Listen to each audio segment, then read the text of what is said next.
Welcome everyone to Almost Cancelled. I am Peter, that is Connor, and we are going to talk about Better Call Saul Season 6, Episode 6. It's called Axe and Grind. So full spoilers for the episode, as always. So, lots of characters to talk about this episode. Lots of thematic things to talk about, especially with Kim in particular. Mostly Kim, yeah. Yeah, Kim, obviously her choice at the end of the episode is what the cliffhanger is, and there's a lot of build up to kind of the weight that's get into this choice and what this moment means at the end of the episode when she chooses to turn the car around. So there's a lot going into that throughout the episode. I mean, we open with a Kim flashback, which I think is the first time we've seen one on this show. It is not. No, we did this last season. Did we do it last season? Okay. Yeah. Because we saw her mother before. We talked about her mother's problems and like how that sort of influenced some of her choices growing up. You're right, yeah. What's interesting about this flashback is Kim is caught shoplifting. Young Kim is sort of basically been held in an office waiting for her mother to come pick her up because she was caught. And her mother goes on this sort of righteous, how dare you, you're no better than this, Kim, and really playing up for the store manager. And that's offering to pay. And yeah, the whole time I'm thinking, this sounds like an act. This sounds far too much. And when they get outside and she starts laughing and saying, "Oh, I didn't know you had it in you, Kim." I think what's really clear to me about this that I'd like to kind of point out, and I think this is important for it working versus not working, is that this is not like some charade they had planned and like because that's too much like Jimmy. That's too much of a con that Jimmy would do. I did think that's what they would do. I was like, is this a bit? Is she in on it? But I'm glad that it's not. Yeah, because it would have been far too contrived that she had been like roped into similar cons the way Saul does them when she was a child. This was more, no, she got caught doing this thing, and it's clear with her mother's reaction afterwards where she's gotten inspiration for this type of behavior because her mother is just as bad and is I guess more experienced at doing it because she also stole the earrings on the way out as a sort of, oh, I'm proud of you, daughter, for trying that kind of thing. But it's more that this was like a natural act of just her trying to steal something, and when her mother came in, she just played the part as it would be expected of her to do so. And then afterwards her true colours kind of came out. But you can kind of, what's good about that is that it doesn't feel contrived, but you can also see how it nicely kind of overlaps with a lot of things that with what she does with Saul, and the idea that those around her do influence her. They do, but also I like that it's not just a case of she's coerced into it by Saul or her mother. It's a case of, no, she is obviously influenced by them, but she does this on her own as well. Like, she has that in her. Yeah, but clearly, like, this type of behavior comes from somewhere. This is not just something she thought up on her own. Yeah, she made the choice to do it on her own, but clearly the idea that she would even think of trying this is because of who her mother is. And I think, the direct tie to that line from last episode, you got away with it, that her mother says, that's obviously the direct, hit the nail in kind of link. Or axe in the log, to go with the episode title if you want to go with something more specific. Nice play on that title, because usually the phrase is obviously axe to grind. Yeah. So well, we already did this with what was the other phrase that they missed out the A and it sounded weird. I can't remember what it was, but I do remember because you said it wrong, didn't you? Oh, Rock and Hard Place, that was the one. Yeah. So maybe it's just fitting the format more than anything else. I like this one more potentially because obviously axe to grind is the implication of what it wants you to think of, because, well, who's got the axe to grind? There's multiple characters you can describe that as, but also you can try, individually some of these characters see their routines as, oh, it's a bit of a grind, right? Oh yeah, there's a few characters in this episode that kind of give that feeling across. Maybe we'll point those out as we go. But this sets up something interesting for Kim. It's this idea that she actually was in a relationship that was unhealthy for her, and she did, as far as we can tell, by and large, successfully get out of it and, have her own life, go into law, and everything she was achieving, as she met Jimmy and has sort of been doing alongside Jimmy separately from him, and is now kind of in jeopardy as she's making these choices about which path to take and what to go deeper into. But she did successfully leave a relationship that was a bad influence on her and was maybe enabling some things in her that she shouldn't, have enabled. And it's something that Jimmy's kind of recognized with himself because he almost left last season. and she's going further down the deep end. So I think this is very expertly kind of toying with us, the audience, as far as wanting her to like make the right choice ultimately and get out. And this is a big step in the other direction. This episode, I don't think it's too late yet, but this is clearly a big moment for us to be like, oh, it's a huge moment. The ending where she turns back and turns away from this opportunity to again put her life back on track, so to speak. Something legitimate. Yeah, it's kind of heartbreaking, and it's like, okay, I know it's not the end of the story yet, and there's still time to fix this, but it felt like a turning point, right? Oh, absolutely. Literally. Yes, that's why I use that phrase.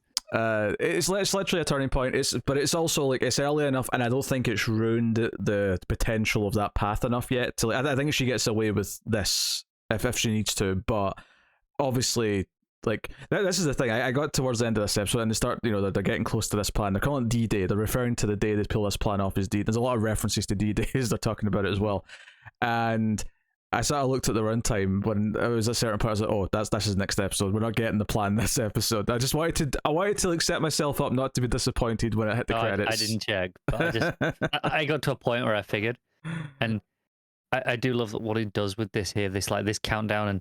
I say, yes, at the end of this episode here, it's not too late, but a lot of it's going to depend on what comes next because... Oh, for sure. Jimmy wants to pull the plug. He's like, hey, we're better off just not being caught. It's fine. We'll try something else.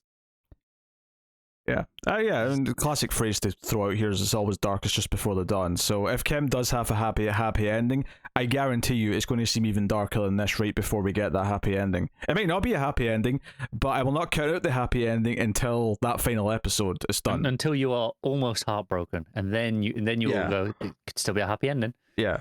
Like, they could skip ahead 2 years for one scene at the end of the last episode to show us that she actually did turn out alright, even no matter what happened beforehand. They could do that. So until the very last scene is done, we are... unless she dies. Unless she dies halfway through the episode, obviously, in which case fair enough. But until the last scene is done, there's still the possibility. So... Yeah, all the stuff with the plan. There's a couple of little nuggets throughout the episode. Saul making Francesca call...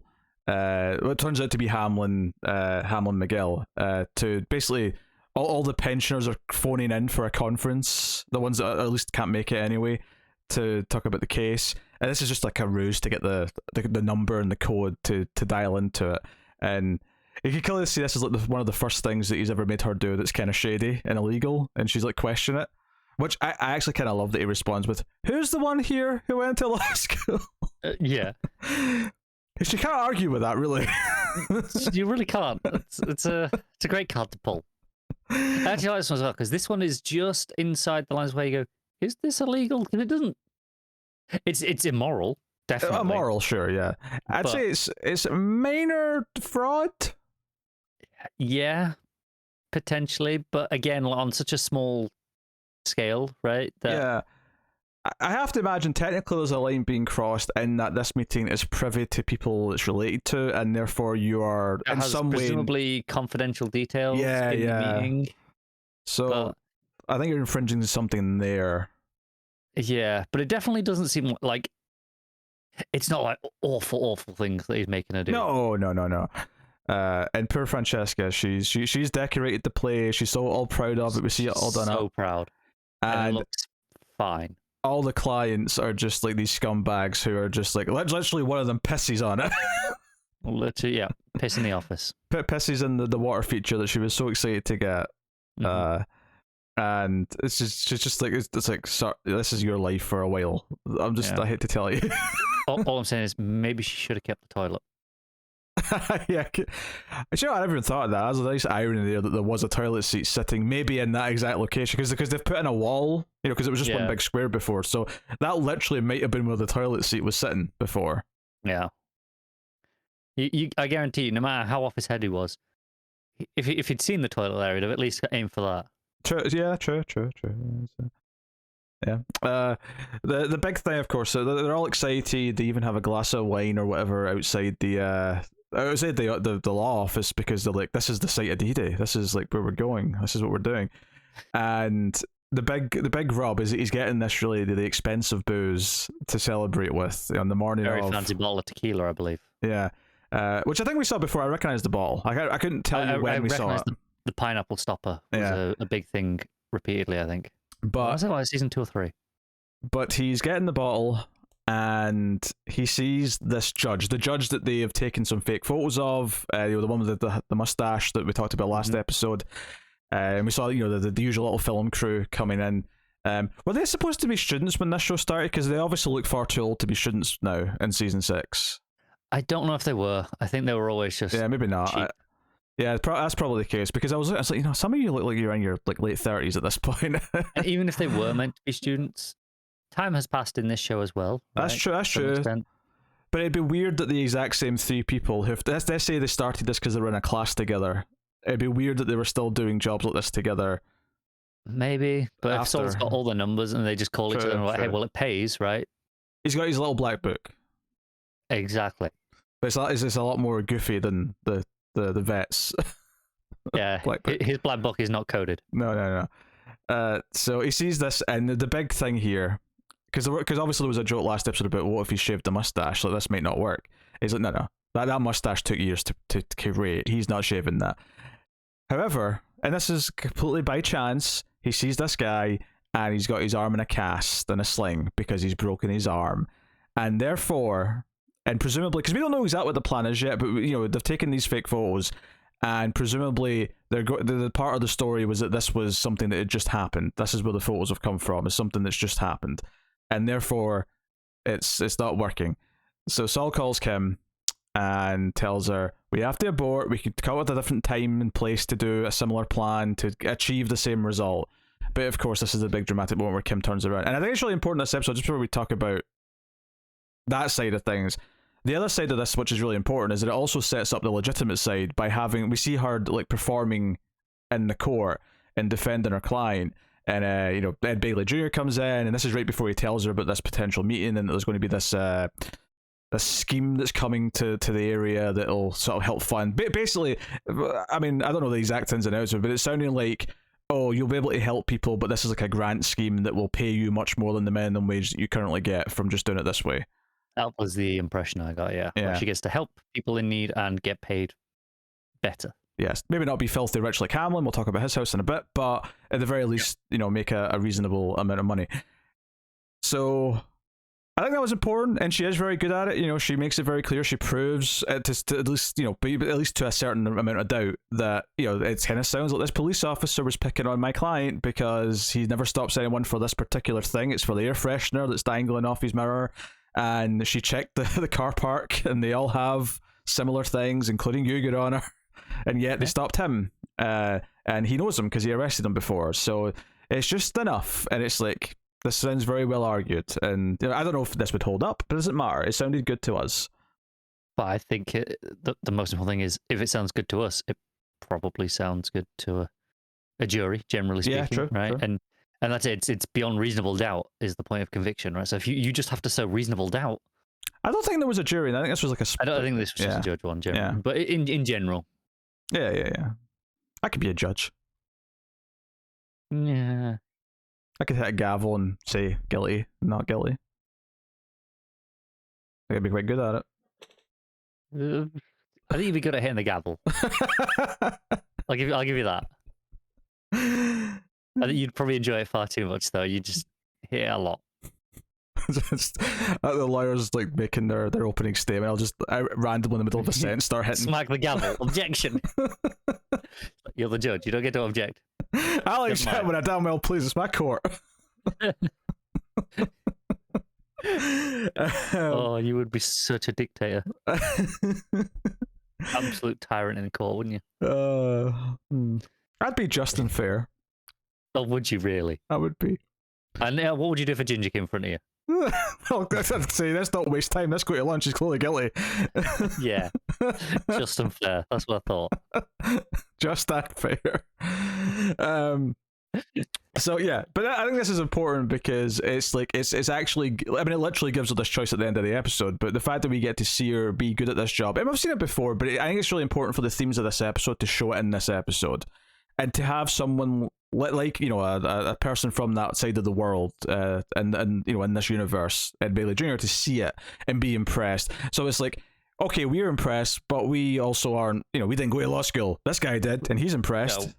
We like Kim. We're designed to be impressed by these scenes. So even if we're like thinking, but we've got a bias because we like Kim, he's impressed and he wants to offer this. He likes Kim well enough, but this is a professional He likes her in a professional capacity. And he goes, oh no, she's very good at what she does. Yeah, and she skirts the question actually really well because you're thinking when he asks it, how did you leave things with Hamlin? You think, oh, is he maybe asking what did she think about his possible what was going on with them, and was this like an opportunity for her to like kind of plant a seed and use this and she didn't. Yeah, and we know that Hamlin had said it was a Jimmy McGill problem. Is he kind of going, do you have something to do with this? Is that what he's angling for? Yeah, maybe, but she says, no, I owe Hamlin McGill a lot. Like they put me through law school. I met my husband there. Like I owe them a lot, even though I moved on and that's not the place for me, kind of thing. And it sounds very genuine, and it's kind of this thing where I think she is choosing her wording very carefully. But that is part of the job when you're lawyers. They all do that, I'm sure, right? Oh, for sure, yeah. Well, in the courtroom, yeah. Right, but even when they're phrasing these each other, they're well practiced at being delicate. Oh, sure. But needless to say, the reason why I feel that's important to point that side of things out on top of all the stuff with Saul this episode and her looking at the post-it notes and being nervous about the plan. Yeah. And I still have no idea what the plan is. We know that it involves this judge. We know it involves Hamlin's alleged coke habit and trying to make him look like he's on it with the drugs they pick up from the vet. Oh yeah, that's the other part of the plan is they go to the vet that we've seen numerous times throughout the show, who wants to get out of the dodgy side of things and just he's moving town to somewhere else and just to be a vet. Animals are his passion, man. Yeah, because he actually likes being being a vet apparently, but all this other stuff is what's giving him stress because it's also shady and he's having to lie and be secretive and whatever else it may be. And Saul kind of was like, that's what a waste. He's got that black book full of so many. Is Saul going to be the one that buys the black book, maybe? Do you think? Possibly. That could be something that gives him an edge, get into his like Breaking Bad world, if you will. He says, it's not like he's subcontracts so much, but it's more like, when people come to him, it's like, what is this? I know a guy, and I can hook you up, sort of thing. Yeah, and he's got it all written in code, just so that no one else can read it because he's not an idiot. But yeah, they're giving they're testing something which apparently isn't that extreme. He said it'd be like having 2 Red Bulls and an empty stomach, but clearly this is something that he's testing out to give to Hamlin, and it seems to me because the scene ends with him looking at his pupils and sort of seeing the effect it has on them. So the whole idea is to make him look like he's on something, I presume. So that was the assumption I had. Yeah, which I assume Hamlin's giving some sort of public speech, perhaps. It's got to be some sort of public appearance, right? Well, in this this public's maybe a bit of a but yeah, to the people involved in this case, yeah. Yes. Yeah, so some of the oldies might be there. This judge might be there. Although I was wondering if the judge won't actually be there, but it's more because I don't. Because Jimmy doesn't know he's being tailed. Because part of me was thinking, it would be interesting for him to slip these photos into, like when the PI gives him a folder of photos, these would be in there, and he'd think he'd have something on him, and he'd accuse this judge of something, But yeah, given that Hamlin knows Jimmy might be up to something, though, like he might, surely it'd be hard to trick with something like that to make him do something. I would have thought so. But you don't want to overcomplicate it. Yeah, you don't. Yeah, but we do get some of Hamlin's stuff. Obviously, the PI is with him and shows him a bunch of photos, and most of it's boring. There's nothing fishy here. He's seeing clients, he's doing whatever. It's all very dull, except one bit at the end where Saul has taken out what looked like about 20 grand, and the PI's like, "Well, I'm not a lawyer. Is there any reason why you would need that cash for something?" And he's like, "Not legitimately," and he sort of stares at the photos like, oh, he's thinking. And clearly, it's after this that we go to the vet, so presumably this was to pay him for the drug. That was what my assumption was, yeah. So, and if it's not that, then any part of the plan, maybe it's the camera crew. I don't think he's paying them 20 grand, but Oh, well, maybe the 20 grand covers everything. Yeah. So, yeah, that's interesting. I did like the scene though with his wife, because we don't get a lot of Hamlin's personal life. We had a hint of this from the therapy session. Yeah. From last episode or 2 episodes ago. I think it was 2 ago. Yeah. And he spends all this time, and he's very immaculate Hamlin. He cleans things. He's actually a lot like Gus in a lot of ways. He's like the good side of the law version of Gus in some ways. But he's he's cleaning his little coffee maker, and he's went to the effort to actually drawing the, what was it? I can't remember what he put in it, but it was like the 3 prongs, like the hippie sign, right? The peace sign, you mean? Yeah. Okay. Yeah, the hippie sign. So he puts that into the top of the coffee, right? And she comes in, and obviously there's some tension. We know they're not doing too well, and she sort of thanks them awkwardly, but goes to get a travel mug, and then just pours it in. Yeah. And there's a few little things here I liked, but obviously it's the way he's staring at it, and he's trying to keep his cool, and just he's being civil. He's saying nice things. He tries to suggest they go to a thing together that they've got mutual friends at. And the wife's just like, oh, no, I'll just go on my own. And he's like, okay, that's probably for the best. And he tries to keep his cool, but he's staring, and they really catch like when she's pouring it, there's like a drip that goes down onto the counter. Mm-hmm. And one of my favorite little details of the scene is after she leaves, that he goes and gets a towel, and he wipes the counter thoroughly to make sure it's clean after. Yeah. And he's trying really hard to keep everything be perfect. And I actually did feel sympathy for him in this scene, because we've felt sympathy for Howard a lot of times over the show, right? That's true. After the first season, anyway. Yeah. Well, once we learned that he wasn't the dick to Jimmy that Jimmy thought he was. Yeah, he seemed like a perfectly, mostly reasonable, normal person. Yeah, it's funny because he warns that Jimmy McGill may be up to something, but I would have maybe like also specified if you hear I pushed a prostitute out of a car. That was not me. That's part of Jimmy's charades. Like, if you hear anything, just ignore it. Which it's a bit vague. It's vague. I feel like he's covering himself with maybe something else will come out, and this but bonus that I can just so Jimmy. Yeah, I mean maybe you can sort of add this into like this is why there's problems, is because this is how he phrases that. We know the details of this, and we see how he presents this information. Maybe this is just a little snapshot as to why there's like troubles between them in the first place, because he tries to make everything perfect and conceal things to make things look more perfect than they are, because that's ultimately what he's doing in this entire scene. He's making the kitchen immaculate. He's making this perfect coffee. He's cleaning everything that he's used, and he's making sure there's no blemish in anything, but really his marriage is falling apart. Like, so it is. Also, I did laugh at the direction in that he, as an actor, clearly could not do the latte art. Oh, sure.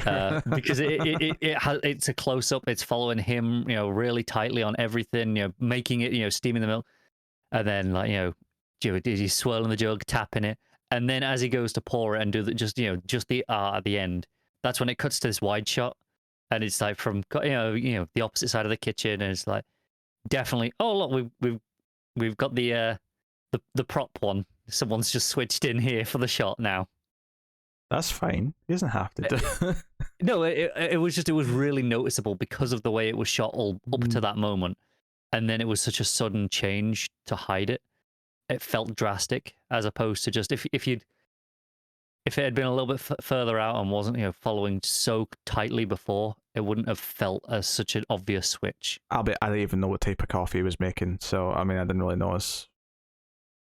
Fine. I noticed.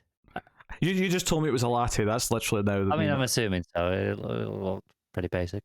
I don't drink coffee, so I've heard all the different coffee drink names. I don't know which one's which really. Espresso's the little one. I know that. Yeah, so basically he makes an espresso in the machine, and then you pour the steamed milk into that to create the latte. And depending on how much milk you put in. Wait, a latte is just an espresso beefed up? Yeah. A latte, that huge, those big cups of lattes that you get, that's just mostly milk and with an espresso at the bottom. Usually, well, double espresso usually. Okay. Yeah. Espresso on steroids then, I didn't know that. Fancy. Most coffee drinks you order in like a cafe like that are just espresso with different amounts of milk and foam. Okay, good to know, I guess.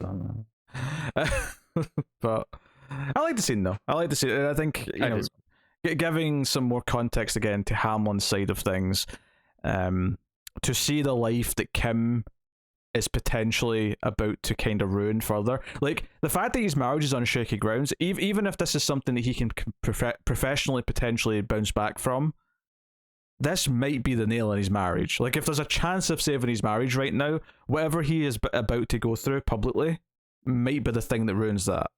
Might be, take that away from him, It might well be, and maybe that will be where I don't know if it'll be Saul or Kim or both, but where they feel guilty about what they've done. Because at the minute they both want to, kind of mess up his career, but not permanently. They don't want to ruin his whole life. They just want to get back at him. Mainly Kim, more so. I wonder if they irreparably destroy his marriage without, which isn't the intention. Is that where they will, feel maybe a bit guilty? I mean, I don't even know if they'll even need to find out. Like, I think this works just for us, the audience. Like, if we see, because when Kim's making these choices and we see, and the fact that Saul, who was so, like, he was a dick to Hamlin last season, the fact that he was, like, hesitant, he didn't want to do it anymore, but he kind of came into it because, Kim was pushing for it, and he's got this problem where he has to please Kim. He has to do what Kim wants. Not because she's forcing it, but because he just has this need to please because he's Saul. The fact that there's that, and then like she's given a chance to like opt out of it at the end of the episode, and we're seeing potentially how his life is on shaky grounds, and if he's in therapy, his marriage is really shaky, and it looks really shaky from what we see here. What they're about to do to him might completely ruin his life anyway, even if on paper, from a complete professional standpoint, he would have maybe been okay after a year, 2 years, whatever. Maybe they'd have to go to rehab technically for a while or something. Yeah, he'll lose some clients, but it won't destroy him. Yeah, so it might accidentally just ruin his life entirely. Yeah, I wonder if this is kind of like, in a way, Kim pulling the trigger on someone, like not literally killing him, right? And I'm not necessarily saying that Hamlin will have, it'll be so dark for him that he'll commit suicide like Chuck or something like that. I mean, maybe he could, but more just the idea that if she goes through with this and it ruins his life to the extent that we're saying it might, because she's unaware of maybe his personal side of things, that is effectively a similar plot point to when someone chooses to kill someone for the first time in a story where they've not been a killer up until that point. It is. I think for me, it's a little bit more like she's handing the loaded gun to someone that we know is very mentally unstable, right? But that maybe she doesn't realize that. So she said, "It'll be fine, Whereas she's basically just given potentially like someone suicidal a loaded gun, right? That's the scenario where, because it's these unintended consequences of what she's doing, as opposed to the actively pulling a trigger. It's more passive than that. Oh yeah, I mean she's not choosing that outcome, but I think I compare it to that in the sense that we've been building so much to her, Breaking Bad per se, that in the same sense that in a show where someone who has never killed someone eventually makes that choice, it's kind of similar from like an art perspective. I guess in the terms of literally pulling the trigger, it would be the closest thing would be like maybe, well, she was aiming for the stomach. She wants to hit them and hurt them. Yeah. But she misses her shot, so to speak, and it's a fatal wound by mistake. Maybe she still hits the leg, but she hits an artery. And right, it's that's that sort of thing where it's a fatal wound by mistake. Yeah. So that's interesting stuff. So that this ending is a bit of a gut punch. It's kind of sometimes like Saul, and it's happened a couple of times to me this season where it'll fade to black in such a way where I'm like, are they going to roll credits here? Are we at the end? And they did that here. Yeah. And part of me feels like at the time I'm like, it would work, but that didn't feel like an ending. And then it comes back up, and I'm like, oh yeah, of course, because the show knows what an ending's supposed to feel like. And when you get there, there's no doubt that that's the ending. And I should never doubt it, because when it gets to the end of this, and she's even before she's turned the car, and she's been presented with this choice, I'm like, she's going to turn the car around, and then we're fading to black, or we're cutting to black. This is the moment. I could have also seen it not showing us her make the decision, and that be the moment we're left on as well. Like her driving, just being like on the phone. I think Jimmy's like, "Are you still there?" And her just being like, "Yeah, I'm still here." And then it cutting on that. I could have seen them choosing to do that as well. I could see it. I think it's inferior. I agree. I appreciate that they made this statement on what they wanted to do. I think they knew that this was the ending of everything they did in the episode. I think from a writing perspective, they knew exactly that it had to end this way, because this was the punctuation mark on everything that the episode had presented to us for Kim's character. I think it's fascinating, actually, how much, especially this final season, and I think we said this to an extent last season, but certainly this final season, like, this is all about Kim in a lot of ways. Like, obviously Saul's important, but like so much of this is like the arc and the story and the fight, and what we care about is about Kim, and it's very impressive. Yeah, I think it's very clear the first half of the show is the Jimmy show, right? With him and Chuck, right? That, and I think after everything ends with Chuck, that's where yes, obviously Saul's still important. Yes, we shift really into that journey of him being Saul really over that season 4. But it's at that point where this becomes Kim is just as important, if not more so. Going towards the end of this show, I think it kind of comes in because we had so much of that emotional climax with Jimmy already that now we can give it to other characters. Yeah, so really good stuff. Loved the ending of the episode. As far as some other stuff goes, we have to talk about Lalo. We do. Who finds his German in the woods, chopping wood, which, by the way, the cut to this scene, chef's kiss.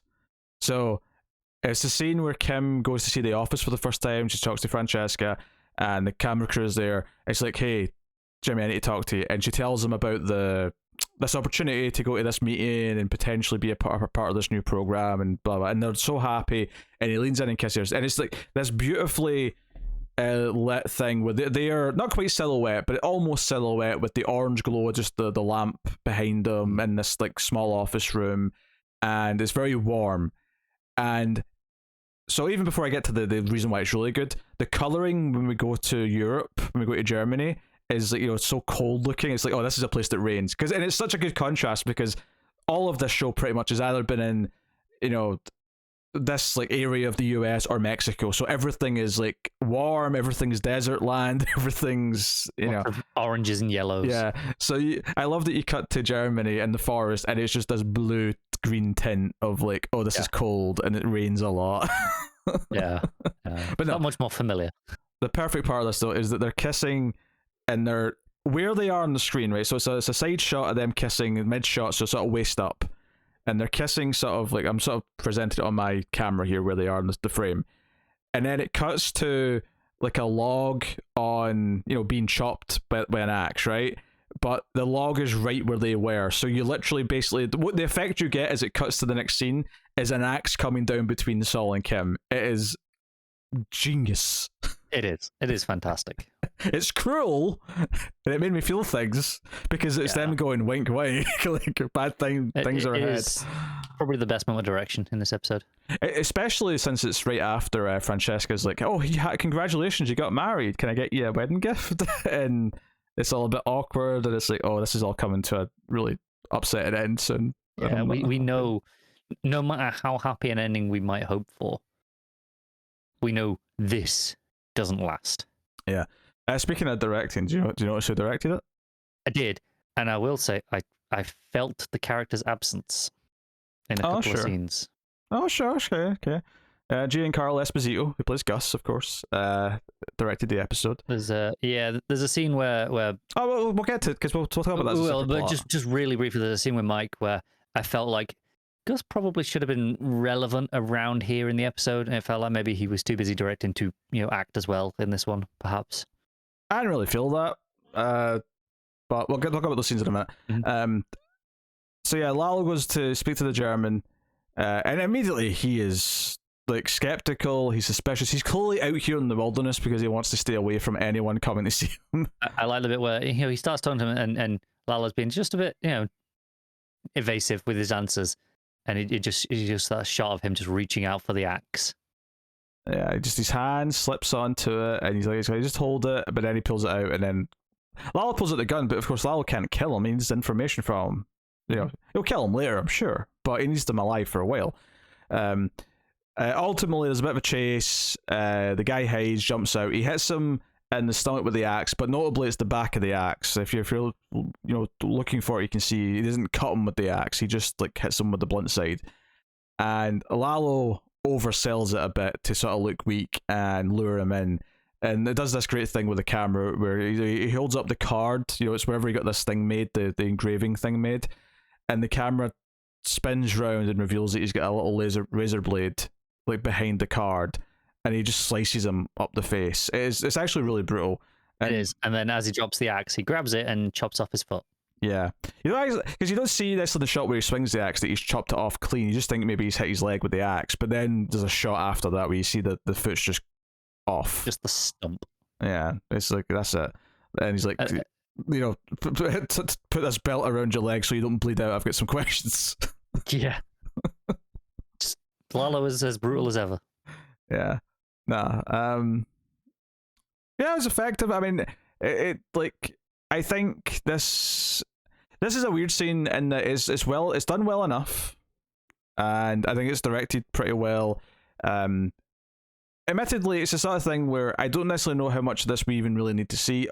The only real important thing about this scene is we have to know that he's followed the chain to the next person to get information.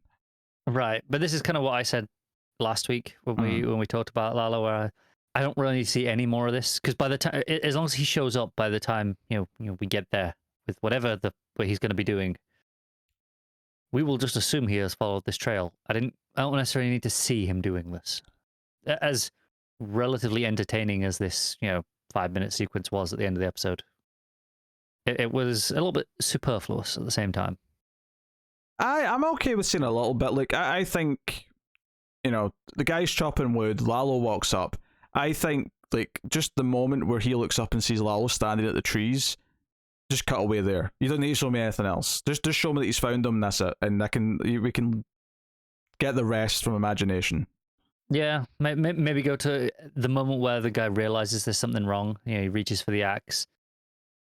And like, okay, we'll leave it after that. So the guy knew there was something wrong. He kind of cottoned on, and then, okay, go from there. Yeah. But we get a 5-minute sequence of the chase and the violence at the end, and the violence at the end is fun. Like it's not a major complaint ultimately, but the whole sequence is fun. It's just. Whereas almost everything else in this episode is so hard hitting and feels like, oh no, this is really building everything. And sure, this is, objectively speaking, it's building towards this Lalo plot. It's adding towards it, but it hasn't got the same character depth and drama to it that all the rest of it has. It does feel more fun. Like, this is 5 minutes of entertaining footage as opposed to weighty character drama. Which stands out a little for this show, because I feel like even though it takes its time with certain scenes, often, I've basically never said this about a scene in this show before, really, where I was like, I don't know if we need as much of this, but not because it was bad, just because it didn't feel as important. But I mean, yeah, I think I used the word superfluous a minute ago, and yeah, I kind of stick by that. And it's good, it's perfectly fine. But if you cut it, I miss nothing. It doesn't drag down the episode, though. I mean, honestly, the only real critique, or the only real sort of end result of this is that we have a critique to make about a Saul episode. We don't usually have one to make, so that's it. Yeah. It's rare that we get to say that. It's a relatively minor critique, though. So I mean, I'm not, Yeah, in the grand scheme of things, I don't care that much. But if we're going to sit here and nitpick things, then we should probably, mention the occasional. I don't want to say misstep. Well, that's why I'm trying to put it in context, like how little of a big deal this is, because with other shows and critiques, like they're far more severe. This is not really that big of a deal. It's just an objective, I think, little thing. Yeah, it's something that we're like, yeah, this is fine. There's nothing wrong with this. We just didn't need it. It just isn't as good as everything else in the episode. Yeah, and then a couple of make scenes. One where he has a bit of a dispute with was it Tyrus? I always forget the other guy's name. Who works for Tyrus. he's not quite happy with where Mike's putting his men. He's like, you took men off of your house, and he's like, I've been there for like an hour in the past week. But it seemed like I think it was the past 3 weeks or something like that. Yeah. It seemed like a waste of resources and everyone stretched thin. And he suggests taking them off this other street. And there's a bit of a standoff here where Mike kind of stands up to him. But then we cut to Mike arriving at this street, and where he's like the men watching, whoever it is in this street, because he says his men are there, but we find out it's not really. It's actually his daughter-in-law and his granddaughter, and he's having them watch to keep them safe, which makes sense because he's worried that Lalo could, if he figures out who he is, might go through his family to get to him. It makes sense. Yeah, I think it was kind of obvious what this was with his reaction, right? He's like, no, we're not taking them off there. I was like, okay, I get what this is, so I guess the scene after, again, could be described as superfluous, and I didn't need it to explain that, but also it was such a strong character moment, and just a lovely scene for Mike. And again, we've not had a lot of the stuff with his family this season, so I think it's important to have that, a reminder of what Mike's personal stakes are in this. Absolutely. I think this didn't necessarily have to be in this episode, but I think we did need a reminder of this season because we've not really had it yet. And honestly, the scene's very sweet. He phones and sort of talks to his granddaughter as she's looking up through a telescope at the stars. They do this every night, and he's pretending that he's off somewhere working, and that's why he's not around. But he's actually just across the street. He's watching through the window. He's sort of he's pretending to be away to keep them safe, and it's it's kind of sweet. And you get a couple of nice shots of him standing at the window and a sort of full body shot with the light coming through the blinds and all that. This is exactly the sort of thing where it's exactly what you said. It's about reminding us of his stakes. It's about reminding us what he cares about, and kind of the idea that this life that he's going deeper into as he's working with Gus is that the more he's having to stay separated from why he does it. Yeah, and it's it's pointing out it's nothing particularly revolutionary or new for the character. It's really just a sweet little scene to remind you of it. Right, and that is the point here where, yes, it's a nice scene, and I do actually like it a lot. I think it's really well done and effective, but it's nothing new. It is just a case of we haven't spent much time with Mike and his personal life this season, so it's more just let's just keep this going in the background, make sure it's on your minds that the threat is there on a personal level for him as well as the professional level that he is with protecting Gus. Yeah, the only scene we had before this season was when Natural called him and he was with the granddaughter. That's the only time we've had a scene with them, and it was never a problem. And it was always relevant whenever we did it before. It was never. It's just something we've had pretty consistently over the whole show. Yeah.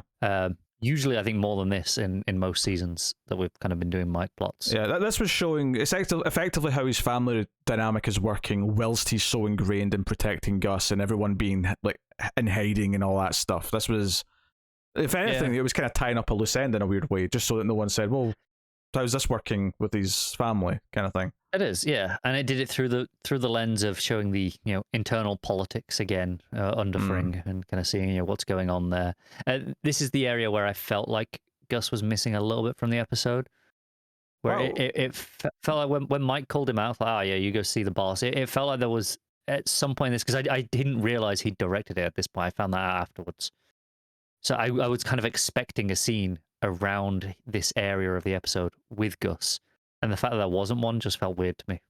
See, I didn't think that at all. Nothing about that makes it feel like there was going to be a Gus scene. The point to me was that Mike says, if you got a problem with stuff, talk to Gus. He can contact me. If you got a problem with me, I'm right here. He's he basically calls his bluff and he steps down. Or maybe he does. Yeah. Or maybe he does go and whine to Gus. I mean, maybe we'll find out a bit more of that next episode. Maybe, yeah. I think the other part of this as well is that it's showing again that Mike is very good at what he does. He's very valuable to Gus in this role, but there are times where who he is and his beliefs might clash a little bit. We saw it with Nacho, where he stood up for Nacho and Nacho's father against Gus, and here, he's keeping this on the down low, and he's clearly lying a bit about why there's men on the street watching a house, right? He's clearly, fibbing a little bit about why he's got people there, but the idea that at some point they might say, no, take them off that, because if this is a personal thing, then nah. See, I maybe misread the scene a little bit, but My impression wasn't that he was lying about it. My impression was that this was the threat, that they knew exactly who they were watching there, and that's why he was like, well, maybe we should take him off that street. That's clearly the lower priority. They're not going to show up to your family. They'll show up to your house first. Maybe Tyrus does know, and that's why he's saying this. So it's kind of like a subtext thing. But Mike definitely said the line, "My men live there" or something like that. Maybe I don't. Okay, maybe I misremembered that line. I definitely remember him saying about his men, but I thought he was talking about the men watching them. No, I think he said my men live there. I think that line was there. So maybe, yeah. I mean, maybe Tyrus has figured it out, and that's why he's poking the bear. But, yeah, I definitely got that impression that he knew at the very least. But Mike's keeping up the pretense at the very least. So, but yeah. So no, all this stuff was good. But I mean, ultimately, the main thing is everything with Kim and everything that feeds into Kim, which includes the Saul stuff, it includes the Hamlin stuff. All of that feeds into Kim's choice at the end. And because of that, it's a very tight episode by and large that has a point at the end that it all reaches and crescendos up to, and because of that, it's very fulfilling as an episode of TV. It is, and it's left me at a point where I'm reasonably confident they knew they were going to air this in 2 parts. Oh yeah, because the fact that this next episode is going to be the D-Day, if you will, of the plan, and everything's going to happen, and then presumably have some sort of cliffhanger, feels perfect for a break. It does. It feels like we've been building to this for this whole half a season at this point. It definitely feels like the next episode is going to be a culmination of sorts, and yeah, I think they knew that they were going to be having a break after this, and that's why it's structured this way. Yeah, they were talking about the plan. It was episode 1 where Jimmy sort of said, "Okay, you want to do it? Let's do it." And then episode 2 was the the golf club, and all that shenanigans. So yeah, it has literally been since episode 1 we've been building up this plan. So I'm excited. I mean, that's the other thing. Not only was it a satisfying endpoint where she made this choice, it was also just a good cliffhanger, because it's like, oh shit, like this is what the next episode is. It's this plan. Yeah, I'm really looking forward to it. Yeah, we might cut away to what the others are doing here or there. We might not. It doesn't really matter. But I'm sure most of it will be this plan and these characters. It's the sort of thing where I can see us doing something with maybe Mike at the start, having the vast majority of the episode then be the plan and the fallout, or maybe not too much the fallout, but the immediate fallout, and then probably a Lalo scene at the end. Maybe it'll be Lalo showing up in town and being like, okay, he's back. Yeah, maybe. I could see Lalo skipping the episode. I feel like this is now where you could probably take an episode away from him. Normally I would agree, but I feel like, because they, again, going under the assumption they knew they were going to be having a break, I think they'll want to leave a moment of oh no, this is where he is, as we go into the break. I think they'll want to have something with all the major plots. We'll see. Yeah, alternatively, I could see them having no Mike, no Gus, no Lalo. Like, I'm not expecting it necessarily, but I could see it being like, no, this is going to be ultra focused. It's possible. I think less likely, but definitely possible. But hey, exciting stuff. So, final season is in the midst. Next episode is the middle episode of the final season.